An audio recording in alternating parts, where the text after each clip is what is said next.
Қайырлы күн, мен Құрмашева Меруерт Болатқызы. Бүгін сіздерге қазақ әдебиеті пәнінен Мұхтар Мағауин «Шақан шері» романы туралы бейне сабақ жүргізетін боламын.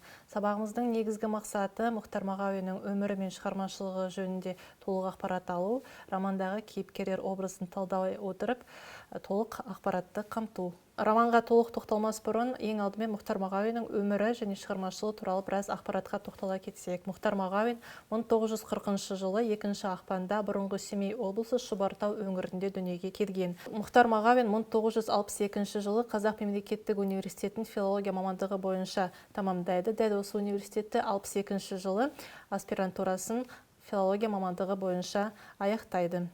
Еңбек жолы 1965 жылы Қазақ әдебиеті газетінен бастаған, бөлім меңгеруші қызметінде, кейінірек жазушы, жұлдыз сияқты үлкен республикалық басылымдарда әртүрлі деңгейдегі жауапты қызметтерді атқарған болатын.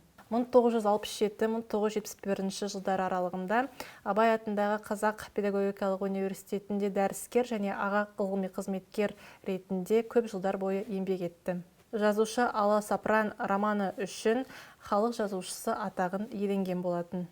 Ендігі кезекте жазушының «Шақан шері» романына тоқталатын болсақ, жазушы адам мен жануарлар арасын салғастыра байланыстыратын бірнеше әңгімелер жазған болатын. Атап өтсек, олар «Жыланды жаз», «Құмырсқалар көтерілісі» және осы әңгімелерді өрбіте келе үлкен көлемдегі «Шақан шері» романын жазған болатын. Романның негізгі мазмұны мен идеясы табиғат пен адамның, шақан мен жолбарыстың арасындағы текетірес қақтығыстарды сипаттайды. «Шақан шері» романы өзгеше басталады флешбек әдісімен. Флешбек әдісі дегеніміз қандай да бір оқиғаның ритмен емес, кері шегініс жасай отырып баяндалуы. Яғни бұл жерде шақанның отбасы, жолбарыспен айқасы бірден суреттелмей, ең алдымен шақанның Тілмаштың көмегімен төренің алдына берген жауабы суреттеледі. Роман 3 бөлімнен тұрады. Біріншісі «Қамыстағы үй», екіншісі «Жолбарыс жымы» және үшіншісі «Сары құмның шапқыны». Роман не себепті «Шақан шері» деп аталды? Бұған біз мынандай анықтама бере аламыз. Шақан дегеніміз романның басты кейіпкері, шері деген екі түрлі мағынада қолданылады.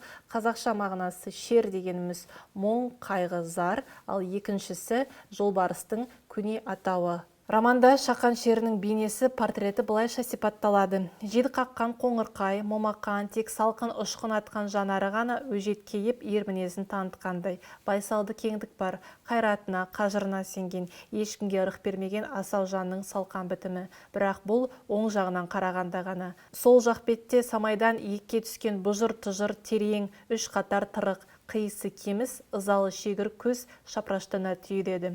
Ортада жыртық, аппақ өткір сойдақтысы жарқырап тұр. Қарсы алдынан қарағанда адам шошырлық, әйтсе де құбыжық емес, өзгеше тұрпаттағы пенде. Бұл портреттен біздің аңғаратынымыз, жолбарысқа түскен адам ешқашан әлсіз болып көрмеген. Бұл жерде шақанның қуатты, қайратты, жолбарысқа төтеп бере алатын мықтылығы суреттелген. Романдағы Шақан шерінің өсу траекториясын былайша белгілей аламыз. Романның бастапқы кезеңінде Шақан қарапайым аңшы болады. Кейінірек қайғы жамылған қаралы аңшыға айналады. Бұған себеп ұлы Сәмен мен әйелі Ажарды жолбарыстың өлтіруі. Кейін кек жолына түскен жолбарыс текті қосаяқ болады. Одан кейін әккі жолбарыс аулаушыға айналады. Біртіндеп құбыжық тірі аруаққа айналады. Ең соңында жүрек жұтқан көзсіз батыр бейнесіне енеді. Романдағы негізгі кейіпкерлерге тоқталатын болсақ, ол әрине Шақанның өзі, одан кейін Ажар. Ажар бұл жерде Шақанның жолбарыс қолынан қаза тапқан әйелі. Сәмен Шақанның ұлы. Меңсұлу Шақанның жолбарысқа аңшылық жасау кезінде кезіктірген еркек шора қыз. Атабек Меңсұлудың әкесі, үлкен бір ауылды басқарып отырған байқуатты адам. Тілмаш Шақанды төренің алдына жетектеп келген орыс патшалығының өкілі. Құба мерген Шақанмен бастапқы кезде жолбарысты өлтіруге бірлікте әрекет еткен батыр. Құрметті білім алушылар, ендігі кезекте назарларыңызды экранға аударсаңыздар, роман бойынша 5 сұрақ берілген, сол 5 сұраққа тиісті жауап нұсқасын таңдасаңыздар. Ендігі кезекте романның қысқаша оқиға желісіне тоқталатын болсақ, Шақан алғашқы кезде әйелі Ажар ұлы Сәменмен бірге жырақта күн кешіп жатады. Күндердің бір күнінде отбасы мүшелері Ажар мен Сәменді жолбарыс өлтіреді. Кейін әйелі мен ұлының өлімі үшін кек алу жолында жолбарыс өлтіруші аңшыға айналады. Кезекті жолбарыс аулау әрекетінде еркек шора Меңсұлумен танысады. Кейін Меңсұлудың әкесі Атабекпен дастархандас болады, шер тарқатады. Атабек Шақанға мынандай ұсыныс жасайды: сен жолбарысқа қарсы шыққан батырсың, ерекше тұлғасың, сондықтан айдалада жүргенің жарамас. Біздің ауылға кел, осы жерде отау құр, өз алдына өміріңді ары қарай жалғастыр деген ұсынысын білдіреді. Бірақ Шақан Атабектің бұл ұсынысын қабылдамайды. Былай деп жауап береді: егер 5 жылдан кейін келмейтін болса, менің жаназамды оқыта берсеңіз болады деп. Ал Меңсұлуға былай дейді: егер 2 жылда келсең, ерің болам, 5 жылдан кейін келсең, бауырың болам деп. Бұл жерде бұл сөзді былайша қарапайым тілде түсіндірсек болады: ерің болам дегені, яғни сені әйелдікке аламын, егер 5 жылдан кейін келетін болсам, бауырың, ағайындасың болам деген мағынаны білдіреді. Автор оқиғаның шешімін 3 болжамға келтіреді. Біріншісі, Шақан ұсталып, патша үкіметіне, кейін Сібірге жер аударылады. Екіншісі, тергеу кезінде қашпақ болып, сол жерде мерт еді. Үшіншісі, тергеу кезінде түрмеден қашып құтылады. Құрметті білім алушылар, ендігі кезекте назарымызды тағы да бір мәрте экранға аударайық. 6 неліктен әдісі бойынша, оқиғаның желісі бойынша құралған 6 сұраққа жауап беріңіздер. Бірінші сұрақ: неліктен шығарма Шақан шері деп аталады? Екінші сұрақ: неліктен Шақан жолбарыспен шайқасады?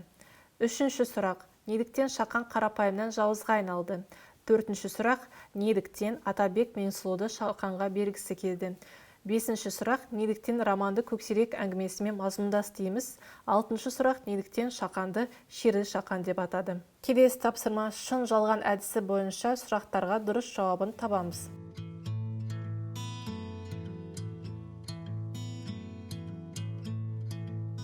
Сіздердің назарларыңызға сөз қоржынайдары ұсынылады. Бұл жерде романда кезіккен көне сөздерге анықтама берілген. Анықтамамен толық таныс болып, дәптерлеріңізге түртіп алсаңыздар болады.